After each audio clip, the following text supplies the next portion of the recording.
Hi,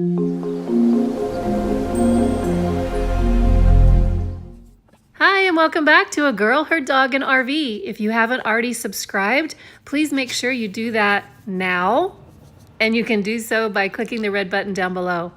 This video is going to be about my daughter and I caravanning out towards California, and that is her that I'm following. And we're also going to talk a little bit about RV batteries, so stay tuned. Hello everybody, just wanted to say hi from the road. My daughter and I are taking a road trip, we're caravanning, to Death Valley from Oklahoma.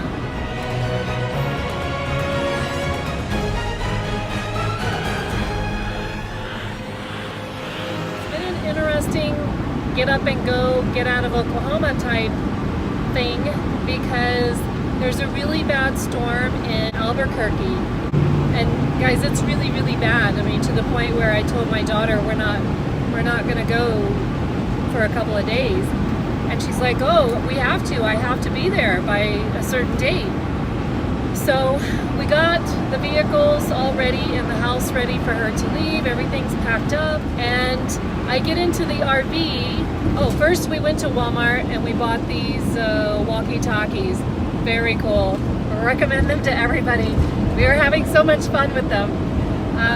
When we got back from Walmart, we did all that stuff. I got in the RV and I unplugged from shore, from her house, and everything died. I thought, now what? I plugged back in thinking, well, maybe, you know, I unplugged in the wrong sequence, or if that's even a thing, I don't know. So we plugged back in, everything came back on. And so she unplugged and everything went off again. So I thought, well, let me try my generator because I really don't want to drive. As you can see, it's almost dusk. I really don't want to drive in the dark. These trucks push me every time they pass me. And I'm doing the speed limit, so he's speeding. So I thought after I unplugged the second time, everything went off, let's try the generator. So I tried to turn the generator on and it wouldn't turn on and it said it needed oil. Oh. So I turned everything back off. Everything was off. I got the oil. Luckily I had some in my little funnel, and you'll see here that my daughter started recording and I'm just adding a little bit of oil to the generator. It doesn't take much, so it didn't take very long, but I guess because the weather is so cold. Somewhere behind you. Oh. I'm not. I'm still on cruise. I haven't changed. We put the oil in and tried to restart, and voila, it worked. So that was good. Then I got to thinking, what else could this whole electric thing not working be? And I think while we were at Walmart, really rowdy and Sophie, and she must have hit the button that takes, it's like the power switch for the entire RV, and that doesn't allow any power to get to anything. So like if you're putting it in storage or something like that. So that was off, and as soon as I turned it back on, I had power again. So woo, not bad, but I almost got to the point where I was like, we're not going anywhere. This is another sign that we shouldn't be going. We are on the road. We are just west of Oklahoma City. We are heading to Elk City.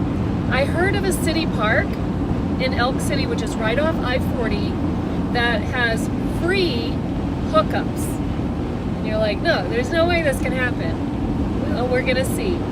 But free hookups, there's 4 slots, free hookups. And I need that because my furnace is not, 100%. And it is freezing out here, or it has been.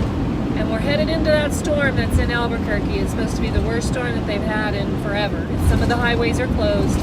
But I'm hoping, today is Tuesday, I'm hoping by Thursday, that's when we'll be going through there, that it shouldn't be a problem. And I don't know if I told you, but we are on the road to California. A bumpy road.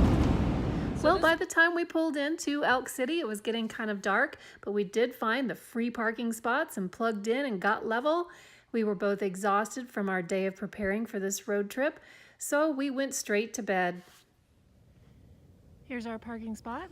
It's now morning, and lots of picnic tables, but as you can see, they haven't come out and emptied the trash. I think 18 degrees right now, and good news was their bathrooms are open. So if any of you know Riley personally, you know he loves ice. And so he is just having a heyday. Oh, he's gonna go in. No, no, no, no. You're gonna break through the ice. Come back. Oh, that would have been cold. Thought I'd show you the rest of the lake view that we can see from where we're parked. I wanted to also say that everything is paved. It was nice, especially coming down here in the dark. Okay, I think it's time to get on the road. Weather does not look good ahead of us. He was just jumping around a minute ago back here in the back and then was leading me towards this, so I think he's ready. We just need to get my daughter up and about. Sometimes it's just as difficult to get young adults out of bed as it is teenagers. However, I will tell you that my daughter and I are a lot alike, and neither one of us are morning people. We did make it onto the road, probably close to 9 or 10 o'clock in the morning, and we are headed to Amarillo, Texas. We'll be stopping for a late lunch or an early dinner at the Big Texan, just to see if there's anybody trying that 72-ounce steak. But in the meantime, let's go ahead and talk a little bit about how to care for your batteries. Well, these are my two 12-volt batteries that I have in my current RV. I was just curious how to care for them, so I did ask for some help, and I found someone that had a voltmeter or a voltage meter, and you could see there he was testing to see if my digital reader on the wall unit was reading the battery level percentage correctly. So my panel had mentioned that I was at 12.4, but when he used that voltmeter, it said 12.2. So there was a little bit of discrepancy. So we decided to test batteries just to see what exactly was going on. I will tell you that I did read a little bit about how to care for your batteries the day before this. So I had taken these covers off, looked into each of the cells, and noticed that the water level was low. So I did put, wait till you hear this, almost 4 cups of water into both of these batteries. So now he's taking this tool and he is measuring the water acid level. And if you'll see, it stays in that red area, which means I do need to charge my batteries a little bit more. And this device will tell you whether or not your cells in those batteries are bad or not. Mine are not bad battery cells, but it does need to be juiced up a little bit. So I am boondocking, and I decided to turn on my generator and give my batteries a little bit more juice. Well, I wasn't sure how long to leave that on, so I first initially tried for about 30 to 45 minutes and noticed that it still wasn't very high. It was reading about 12.6, so I decided to leave it on a little bit longer and left it on for about an hour and a half to 2 hours, and it got up to 12.9. So now I have very strong batteries with lots of juice. You know, batteries are very complex, especially for me. I have a hard time understanding all the details about them. So don't feel bad if you also have trouble understanding the complexity of batteries and all the different types of batteries that are out there. But you know, batteries run everything on your RV, from pumping your water to your refrigerator to your AC, even your lights, and your generator even requires it as well. And batteries are like the heart and soul of your RV. Even if you bounce around from park to park, you're still going to need your battery at times.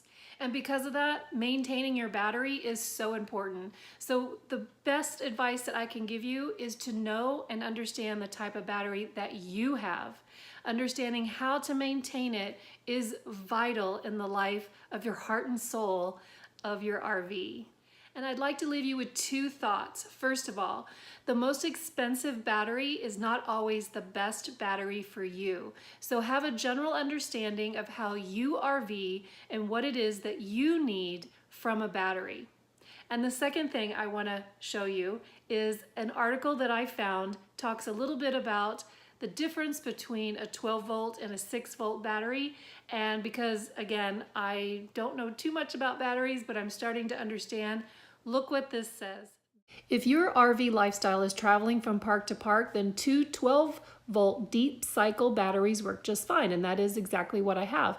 But if you plan on doing any dry camping or boondocking like I do, and need to store as much energy as possible, you should consider using 4 or even 6 6-volt batteries. So something to think about.